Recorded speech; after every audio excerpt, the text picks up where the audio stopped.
Hi, friends. Welcome to the Wise Witch Garden Table Sacred Sunday. Hmm. Hi, Rena. Hi, Sue. How are you? I'm good. Welcome. Sue, I never call you Sue. I know, it's weird. She doesn't ever call me I Sue. call her Ash. Yeah, That's her last which name. I prefer, actually. Oh, yeah? Yeah, I don't feel like a Sue. I never have, really. No, you really... Until they started making songs about me, and then I was like, all right, I'll take it. There's more songs about Sue than any I other know. Well, woman's name possible, honestly. We're a loose cannon, us Sues. So anyway, today we thought we'd talk about Auras. Auras. Rena and I, in our spare time, have done sort of reading parties for people and also aura parties. So we have this fabulous aura camera that we purchased from this scientific guy in South America. I think he was from... Is that right? Yeah, I don't remember. I think he was from Brazil. Oh, right. You're right. And he created this. This is an infrared box, and it's really just like a Polaroid on steroids, but it's awesome. It creates really awesome aura photos. So an aura is it's the energy. You're reading energy. Yeah. But it's colors. Yeah. And everyone has one. Yeah. Okay. Everybody and has it an aura. changes all the time depending on things. Yes. Yep. And there's many layers. Mm-hmm. There's what, 7 layers? And then there's more up top. So it might even be 12. But it's so unique. That's what I love about it, is that everyone has different colors, and each color represents a different aspect of the person. Yeah. And it's you see patterns like with certain people, and why you're attracted to other people. Yeah. Or like the same kind of energy.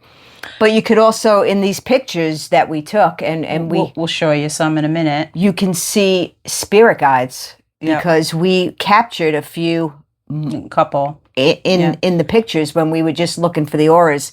We actually, one of Sue's pictures looks like the Virgin Mary, right? That's what I feel. It's like Kuan Lin or Kuan Yin or the Virgin Mary. It definitely feels like very female energy. Energy, and it has its arms on my shoulders and it's standing behind me.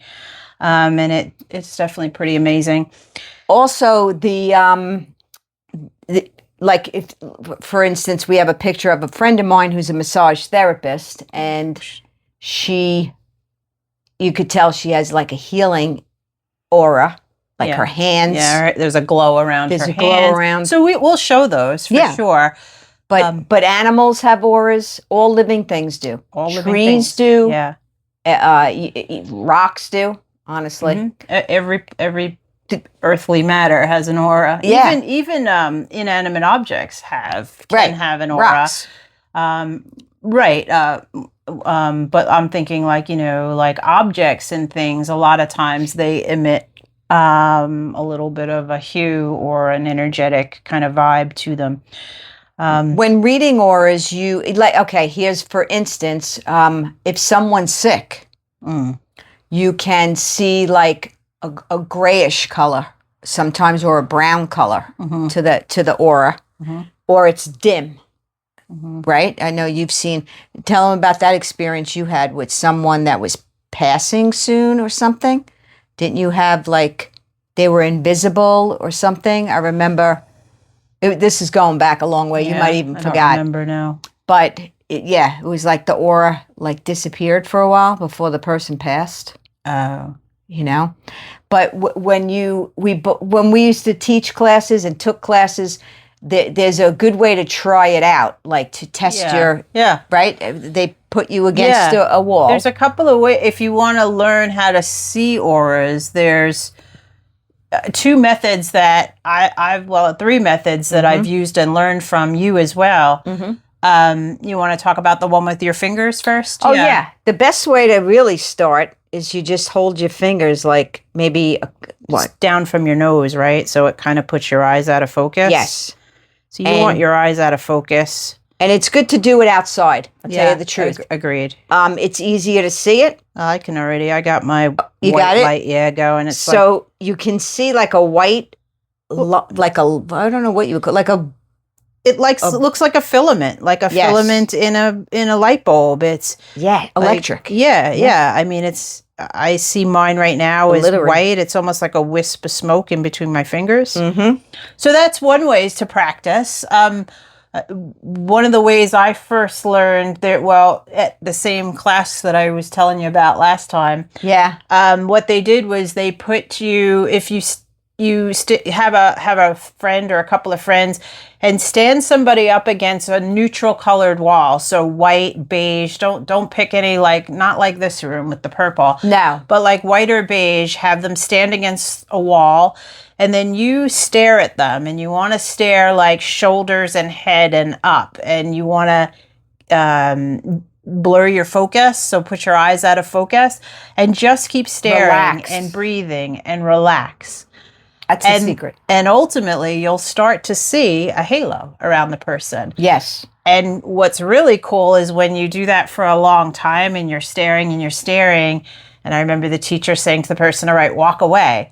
When the person walked away, the aura image was still there, which was super cool.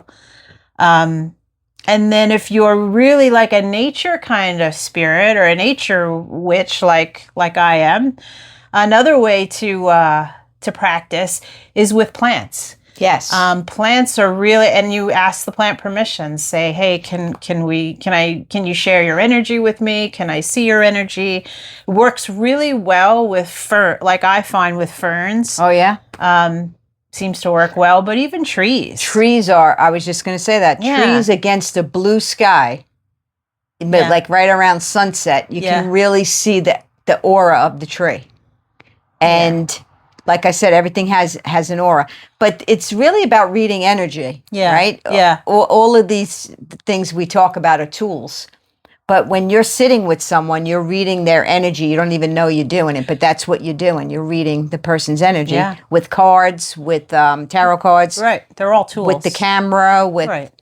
Yeah. pendulums, with tea leaves. Yeah. Yeah. Palm reading. I mean, well, that's yeah. a little different, but yeah, you really are just reading the person and their energy. So we have done some aura parties. We did a really big one down in where were we? Fort Myers, Fort Florida. Myers, Florida. My cousin's restaurant. Yeah, at one of their grand openings, we did readings, and that was That was awesome. fun. We did a private party up here too, where we did. Oh yeah, That was I forgot awesome. about So that. yeah, we do that kind of stuff in Yeah. our spare time. That We was used fun. to always read together, Rena Yes. and I, and then we still do. We don't do it as often. Rena does a lot of mediumship readings, on her own and stuff, which is awesome. So what we thought we'd do is just show you a couple of these and kind of tell you a little bit about them. And hopefully it'll come through on your end and look pretty cool. But yeah. All right. So first up, this was me a million moons ago.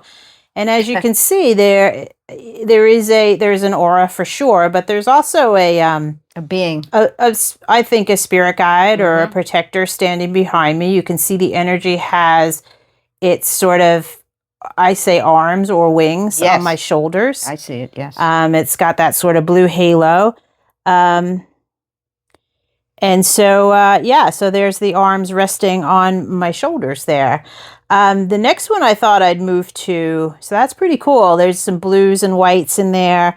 And if you see it says the white and the turquoise over the head kind of show a deep spiritual connection and someone who's drawn to creative expression and the bigger picture. And that's super true for me. That is you. For sure. Next up is our former beloved dog, Tonka.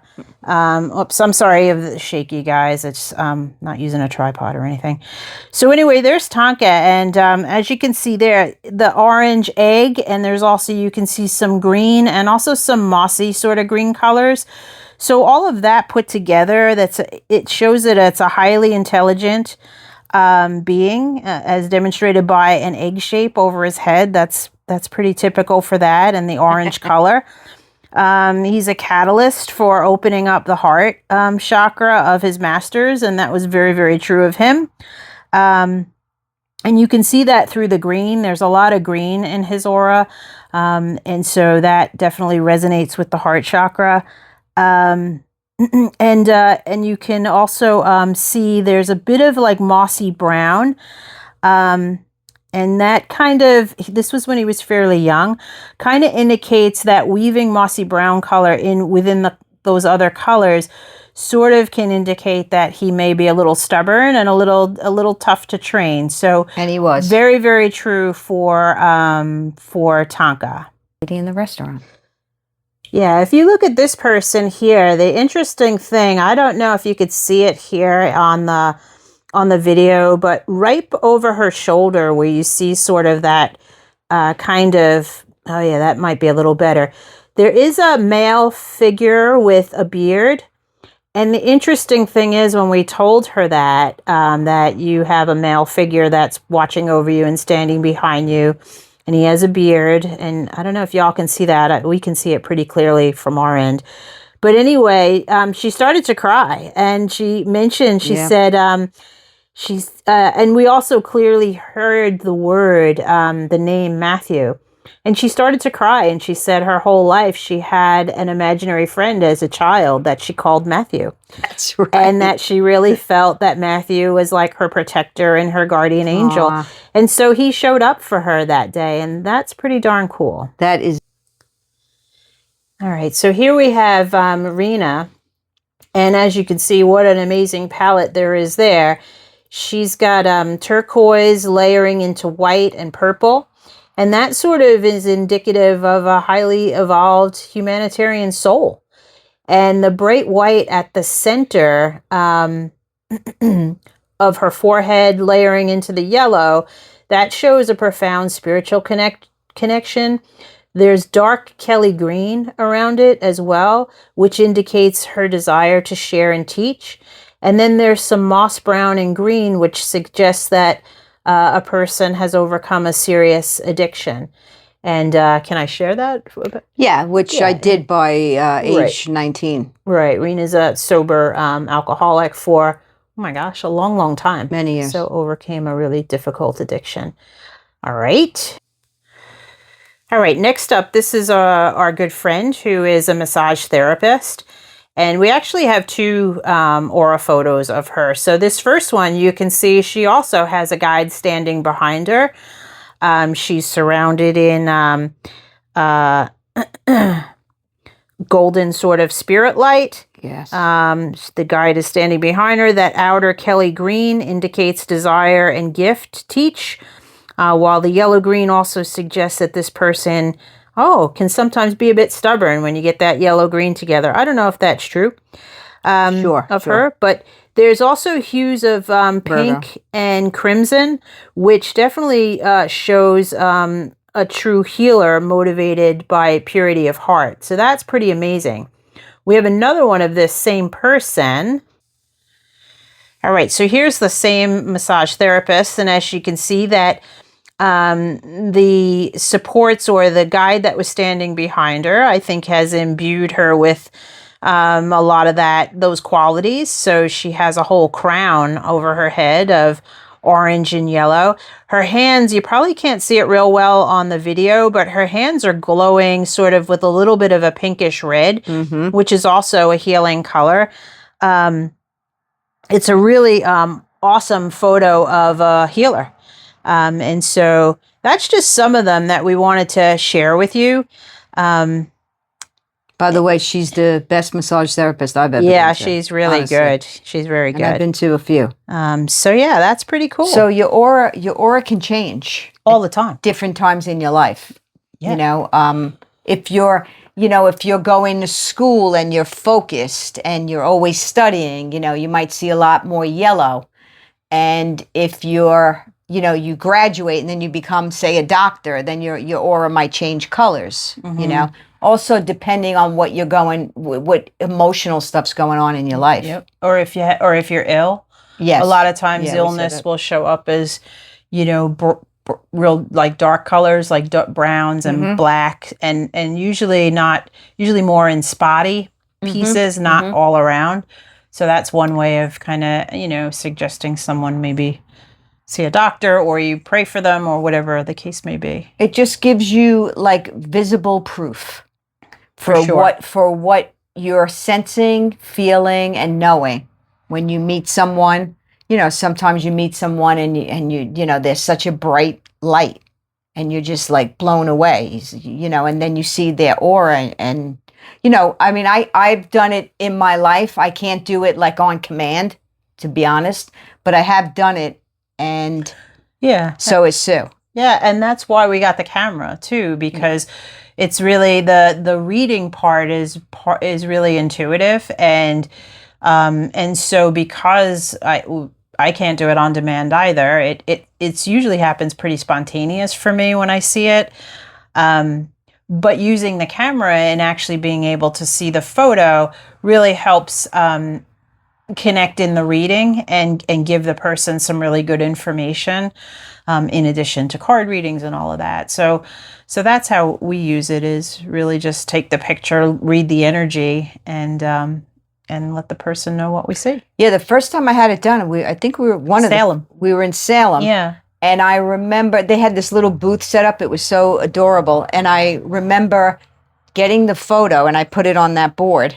Mm-hmm. It's down below. It's not the one we showed. Yeah. But it was purple, red, and pink. Yeah. And it was it looked like a rainbow over her head. And then there was all faces there was at least 3 or 4 guides. Yeah. Above my head, like pretty high, above my head high. Yeah. And I looked at I could not believe my eyes. Like that was really a treat, because, you know, that these guides are with you your whole life. Yeah, and that's the other validation, is when the guides show up in the pictures, and it's my favorite. You know, and especially, you know, nobody has 100% faith all of the time. And so, you know, for me, in my spiritual journey, to get those pieces of validation on what I know to be true is just so, I mean, it just deepens my faith and deepens my practice and my trust and all of that. So it's really, not only a tool for the person that we're reading, it's a tool for us as readers too,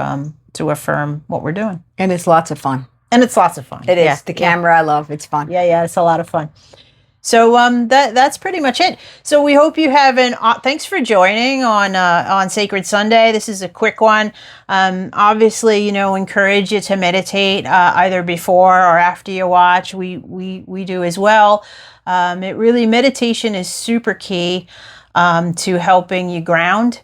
And to really helping you connect with your higher self within. So really encourage you to have some sort of practice, at the very least on Sacred Sunday. And we're probably going to do a meditation maybe a guided one or something. Yeah. That way we can say how to ground yourself and do all that stuff in case people want to know, you know, what are you talking about, right? Yeah. We'll just mention before we cut off, you made me think of something. Mm-hmm. So there is a current movement going on right now in the world, given there's a lot of sort of pain and suffering, and people are always asking, well, what do we do about that? There is a current movement of, it's not a login, there's no website to go to, but it's a group of people around the world who are meditating every single day at 2:00 Eastern time, so 7:00 UK time, and then do your time around the world. Mm-hmm. And all they do is sit with the intention of sending out love, light, and healing to a very troubled world. So I would say if that's a perfect invitation for you, for us. We could all do it. We could all do it. The world needs a lot of love and light right now. So, sure. So anyway, listen, we hope you have a beautiful Sunday. Thanks for joining. Be kind to yourself, be kind to one another, and we'll see you next time. Namaste. Namaste.